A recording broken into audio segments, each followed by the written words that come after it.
folks in the surrounding arena. We've got a pretty good crew tonight. I appreciate that. With us tonight is a special guest. That's Hannah Rains out of the great Yaquina district out on the Oregon coast. Hannah's got a unique perspective on how to run a pack and how to make it absolutely great. And she's taken on some recently new roles and responsibilities. And we've got a good bunch of folks in here tonight. Who we got? We got Jim Wiley. We got Kelly Brown in there. We got Sandy Scott. Who else is there? We got somebody else just connecting. Very good. Hey, Amy, how you doing? Okay, so Scott, you wanted to update us on some odds and ends before we get into the rest of the meeting. Yeah, I don't have much. I'll try to keep it short tonight. Just a couple of updates. We actually found out that once our units were able to start using our properties, that we soon started to fill up our properties. So in order to accommodate as many of our units as we can, we've just opened up Camp Baker, campsite use only. So, but it is open as of right now to reserve campsites. And like the other properties, each campsite will be left closed for 72 hours after a unit has been in there. And I just want to remind everybody that I've had a lot of questions. We are asking units, if they're using our properties, to make sure that they submit a plan of how, we just want to see it, of how they're going to adhere to the guidelines of the state for COVID-19. But we are not giving permission or denying permission to anybody. That call is up to them. But if you are going to go out, we want to see that you're following the guidelines of the state. So just an update on that. Family Fun Fest, if you haven't heard about it, August 8th. You can go on to scouting.org/familyfunfest, and there's more information about that. Take advantage of those scouting opportunities that are out there whenever you can. That's what I say. Do what you can. I like to be outside. If I can't be outside, I still like to be scouting. So I'm going to get on and see what's going on. Also want to just update everybody, and if you're interested, just talk to your district executive. They'll have the links that they can share with you. But we have national recruiting webinars set up. There are 3 national recruiting webinars set up for July 23rd, August 6th, and August 20th. And they're all at 5 p.m. Pacific Coast time. So I encourage you to take advantage of those. I think Michael Ramsey kind of spearheads those, or he's one of the ones. He's terrific. He does a fantastic job.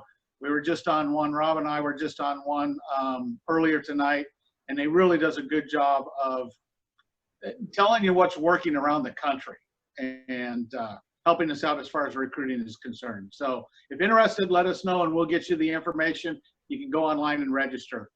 And also just wanted to mention that the scouting.org site now also has a page that talks about coping with COVID-19. I looked at it, some good information, some good videos in there. It's interesting.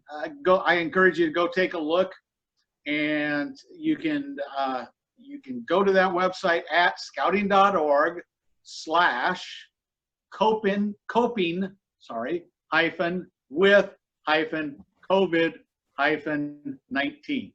Is that a forward slash or a backslash, Scott? It's the one that goes like this. I think it's a backslash. I had trouble with the hyphen. Come on. Somebody keep him under control down there. Yeah. That's all for me. I'm going to climb my mountain.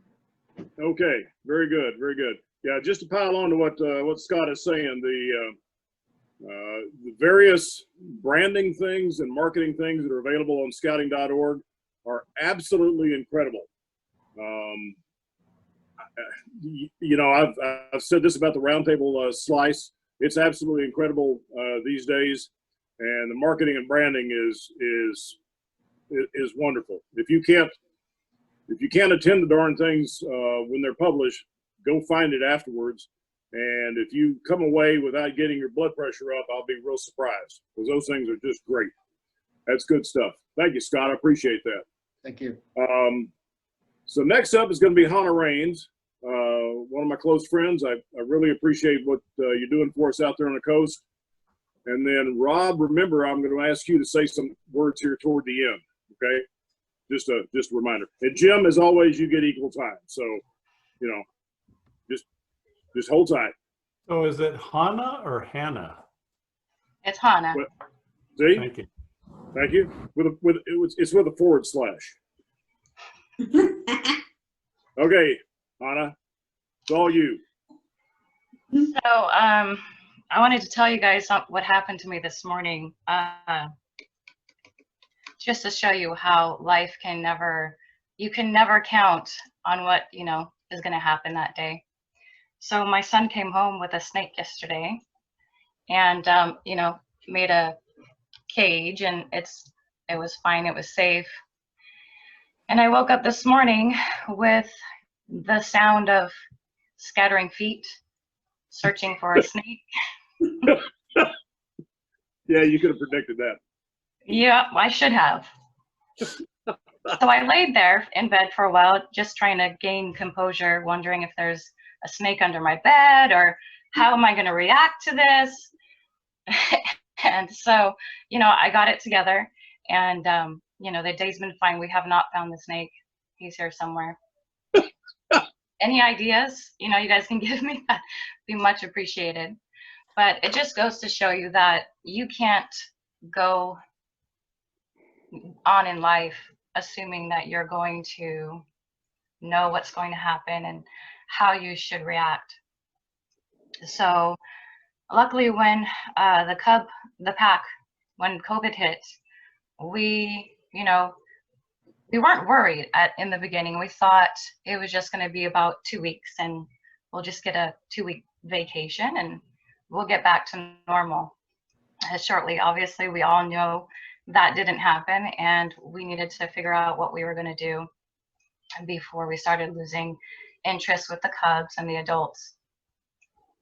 So, of course, I think the most important part of a pack is being really close with your 3 key, to know the direction that you want your pack to go, and what the key 3, where they want to go.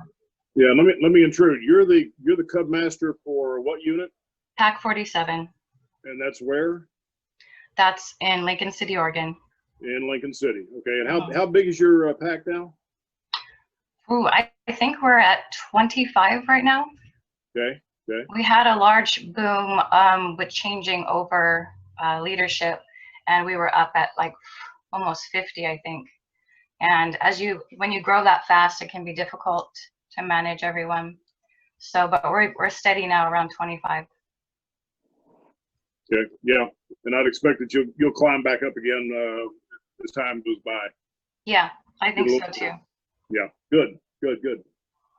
So being close with your 3 key, knowing which direction the pack should go, and them having the confidence in you as the Cubmaster to make decisions on the fly is really important. Also, connecting with your leadership, having a close contact with them, your den leaders, knowing what their skill sets are and what they might need support is highly recommended. What do you mean by maintaining contact? What are you talking about specifically? I call them constantly. I'm on the phone a lot, and it took a while. Honestly, in the beginning, I wasn't much of a talker. I would get off the phone. By the end of the day, my throat would hurt, and you know, we just kept going. But having that relationship and knowing where they're at in life and what the needs are, how you can support them and encourage them that they can do this is important. And encouraging them to have contact with their parents in their dens is another step to take. You think that's been helpful for you? Oh yeah, definitely. Definitely. It's encouraged the dens to stay together and keep going, even if it's through Zoom and that's not their preferred way of having a meeting. The Weeblos are having a great time with it. They love the end of the meetings where they can scribble all over the screen and do whatever they want. So that's pretty funny. But yeah, so once COVID hit, we had to, not only did it hit at the time of the end of the year, because our Cubs advance at the end of May, and June they start their new ranks. And so we had to get them all caught up with their ranks. And then we needed to figure out, well, we already knew the new den leaders who were coming in. So then I needed to have that time to spend with the new den leaders to train them not only about how to be a den leader, but how to do it through Zoom. So that's been pretty successful. All of our dens are up and running except for one. She's having a little bit harder time getting started, but she'll get there. Okay. What do you do out there that's special that you'd recommend to others?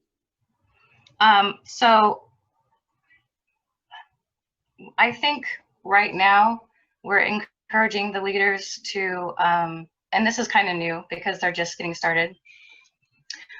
We've made boxes, den leader boxes for each den leader that has, you know, like monthly, all the items they'll need for their monthly adventures, so that they can put the packages together and take them, either drop them off to their Cubs or have them pick them up, or however it's safe. And I think that is exciting for the Cubs.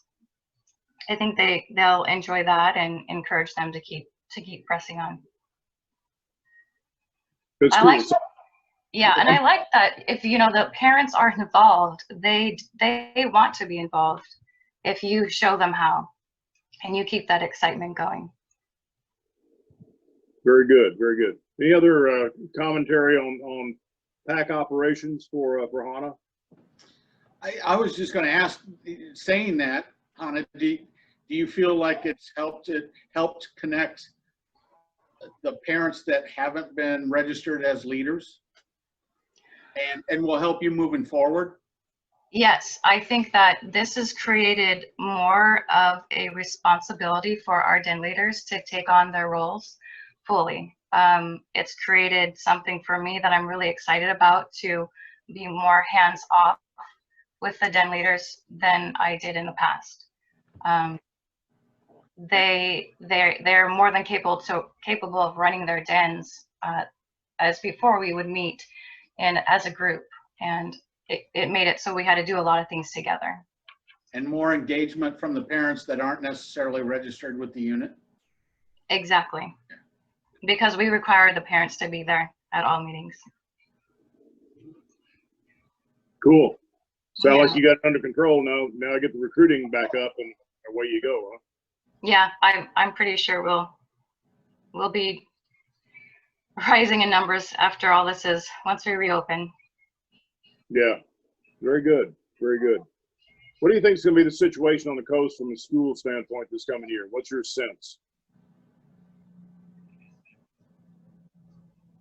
I think there'll be a lot of parents that are trying to figure out, well, there are a lot of parents that are trying to figure out, well, how to homeschool their children or how to quickly get them involved in online school. I'm not sure exactly. I don't see a positive feedback as to sending their kids back to public school at the moment. Yeah, yeah. Gonna be a new world again. Yeah. No doubt. Yeah. Okay. All right. And you've also taken on a new part-time role. Jim, did you have something? So Hannah, how do you feel not opening schools is going to affect the PAC long term? Is it going to be easier or harder as you go forward? I think that it'll be easier if we continue to follow the rules set by our governor and continue to get the kids engaged and having fun. Then there's going to be that need for that connection with other students, with other kids their age. And obviously, this is a perfect program for that. Yeah, I really agree with what you said earlier about, it was kind of hard to communicate with them, but in my past jobs, I found that over communicating sometimes way better than just mediocre stuff. And so, a lot of times you think that you're calling them too often. You're enabling them by giving them the packets, which is important because it lets them do your job or their job, but then you just let them do their job. Follow up is really important. Do you need anything? Can I help you? But it sounds like you guys have it wired. Yeah, we have a strong pack, and I'm excited for the future. So Hannah, let me follow on to Jim's question. Say schools don't open, how is that going to affect your recruiting, do you think? To be honest with you, we were just about to do our first recruiting with the school, right? I think it was a couple weeks before we were shut down. So our recruiting has never been through the school. And to be honest with you, we haven't done a whole lot of major recruiting just because we went through the ebbs and flows, where now we're stable enough to really take on a large amount of new children or youth. And so I believe that recruiting will be more through social media and posters and stuff like that. We've never done that before. Okay, thanks. So you're adapting as you go. Yeah. Correct. Very good. Okay, I want to get a plug in for the new role that you took on about 7 months ago and how that's begun to expand a bit. So we'll talk about that for just a very few minutes. Yeah. New roles. What are you doing? So I asked a silly question one day at Roundtable and was offered a position. And so I accepted it. I said, sure, no problem. I'm here anyway. I could do that. And so I accepted the Roundtable Commissioner position. And I think it's going well. We're having a lot of fun. And you've expanded that again. Yes. Okay, what are you doing now? So well, so starting with Yaquina, we started to increase in our numbers and consistency of how we ran our roundtables. We then when COVID hit, it was essential that we figure out how to use Zoom and learn how to continue roundtables that way. We did, the first roundtable that we did was a little messy because we weren't sure what we were doing. But after that, we did figure it out, and I think we're continuing to progress. And I think our team, Wendy Kellers, is on. She's the Cubmaster. She does the Cubmaster as what are you? Your commissioner, Roundtable Commissioner. And so we just have our team. We've had a lot of fun, and as we continue that, we want to encourage the other units to do that. So recently, we've been working with Benton, and now we're reaching out even far as Roseburg. So we're just slowly, connecting with other leaders in the council and working towards a consistent roundtable for everyone to join. Yeah, making it a multi-district operation. You got the coordinating and leadership aspects of that roundtable effort, and yeah, you are reaching out. There's been some effort to bring in some folks from Cascade to serve with you, as well as your friend down in Roseburg. And Kelly, Wendy Evans has agreed to help on a spot basis, but not on a consistent basis. So Hannah is bringing in representation from across the council to help this whole effort. And the idea is to put our Zoom efforts into a very, very consistent, repeatable, enjoyable, thorough roundtable. And then on those off months, October, February, June, then not do a Zoom roundtable from a council standpoint, but have each district do whatever their chosen in-person function might be. For instance, in June would be the district dinners of the socials, as a for instance. And then in October, a suggestion would be whether it's a district meeting or a traderie or a barbecue get-together or something to that effect. And then February, of course, is scouting month. It'd be a prime opportunity for each district to host an in-person operation of their choosing. So the idea is to improve and yet not impose, as it were. Okay. So thank you for taking on that role. That's a very, very key role. Yeah, thank you.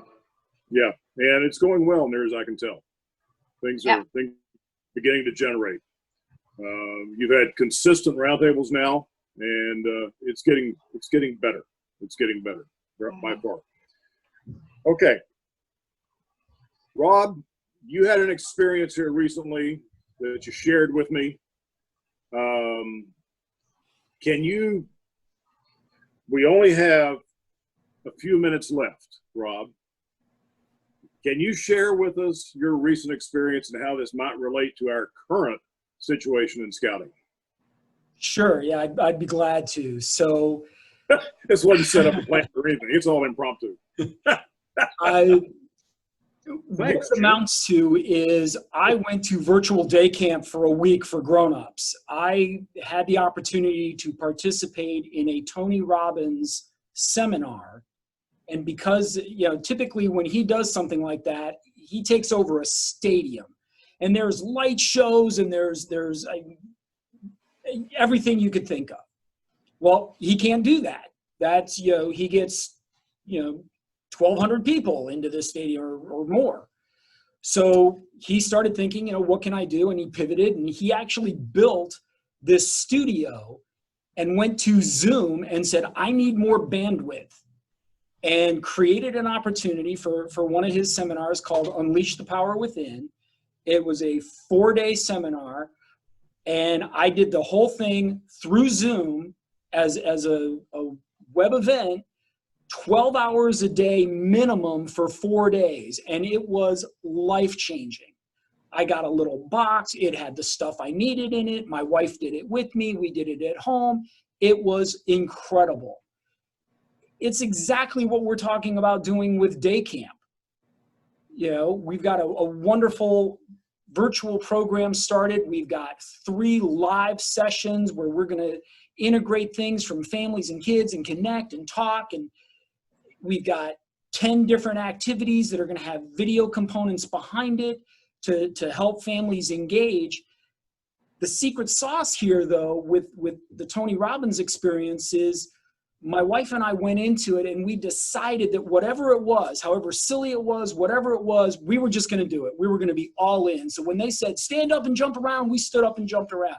When they said, sing the song, we sang the song. When they said, feel this emotion, we felt the emotion. And when they said, break the board, I broke the board. It was the coolest thing ever. As leaders, we set that expectation. Hannah said earlier that her parents were becoming more involved when they showed them how. Hannah set the example with her team, said this is how it is, not this is what we've got to do. This is what we get to do. We have this amazing opportunity to engage with people who otherwise might not be able to make it to day camp, who may not have some of these experiences. As Scott said earlier, we've got the Family Fun Fest coming up. That's an opportunity for families to engage in scouting across the country. How often do we get that? So instead of looking at this as a have to, let's talk to our families and our other leaders and talk about got to. We get to do this. And if we approach it with that attitude as leaders, I think our families are going to just become infected with that energy. They're going to engage. They're going to have a great time. If our parents are having fun, the kids are going to have fun. The whole family's going to have fun. We're going to grow scouting. We're going to change lives. But it's all down to the attitude. So there's my experience for you. Yeah. Yeah. It has to do with what you can do, not what you cannot do. That's right. Exactly right. Yeah. To quote a line from a wonderful movie, are you an American or are you an Americant? Yeah. I got it. Got it. So what do you think? This, Wendy, you think there's some points in here to think about and transmit to your neighbors out there? Oh yeah, definitely.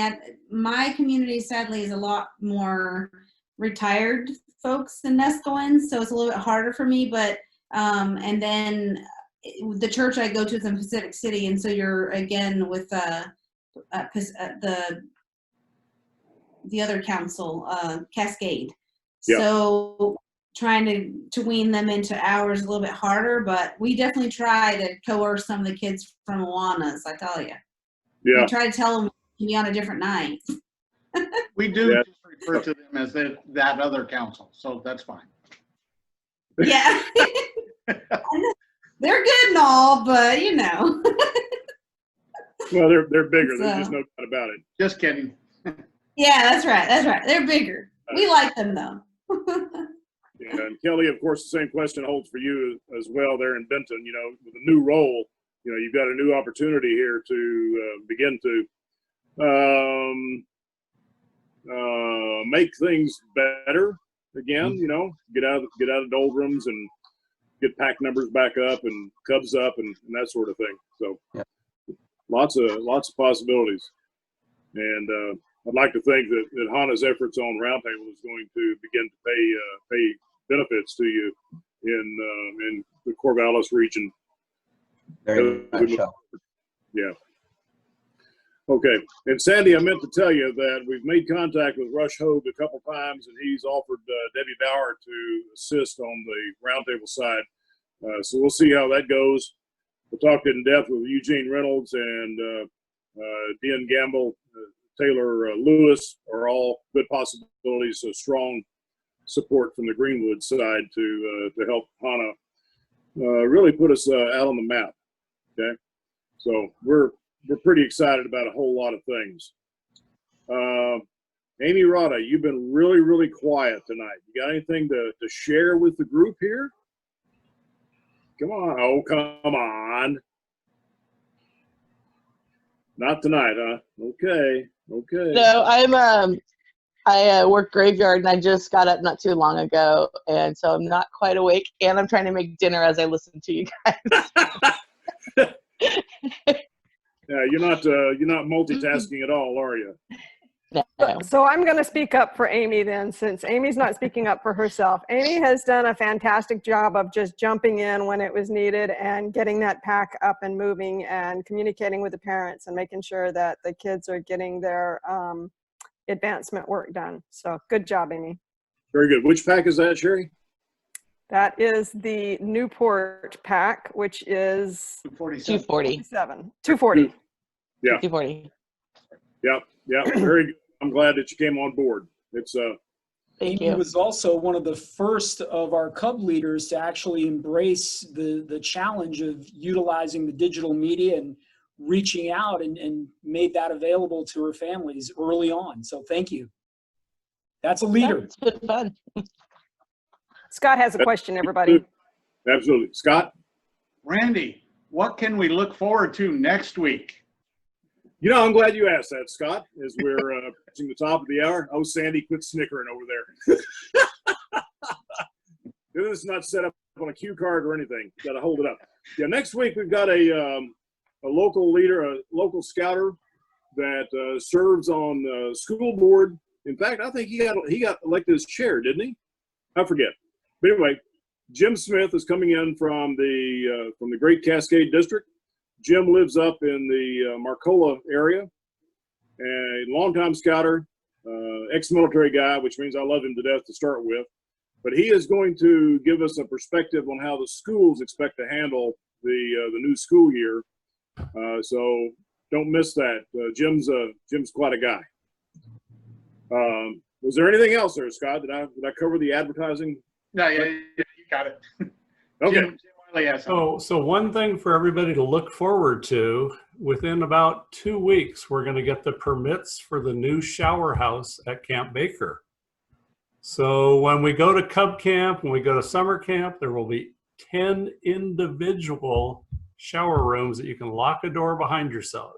So we're moving forward with stuff as we sit home. That's some good stuff. I definitely appreciate that. Yep. You'll have to bring your own shampoo, you know, so we can. And then one other thing, Hannah, should we share with Sherry what the number was? Or we're out of time at 7 o'clock. I'm sorry. Oh no, yeah. Maybe next time. Okay. Oh, come on. You planted the seed now. You got me all curious. 30 The seconds. number of what? You have to find me on Facebook to know what we're talking about. The number of S's. Oh, Yeah. 1. It was 1. Hey. You're killing me. Okay. That is the prepared program we had for tonight. Thank you, Hannah, for sharing with us the various things that you have going on out there. Easy to take those lessons and move forward with them. Yeah, thank you for having me. Thank you. And thank you for all of you that have attended. Please ask your leaders to attend these chats. And if you can't attend the chats, then, well, shame on you. No, if you can't attend the chats, Rob has these posted so that you can go back and review them at your leisure later in the day. Anything else to the good of the order? We're 5 minutes over. Thank you for sharing your time with us. Let's go out and do some more scouting. Thank you. Thank you all.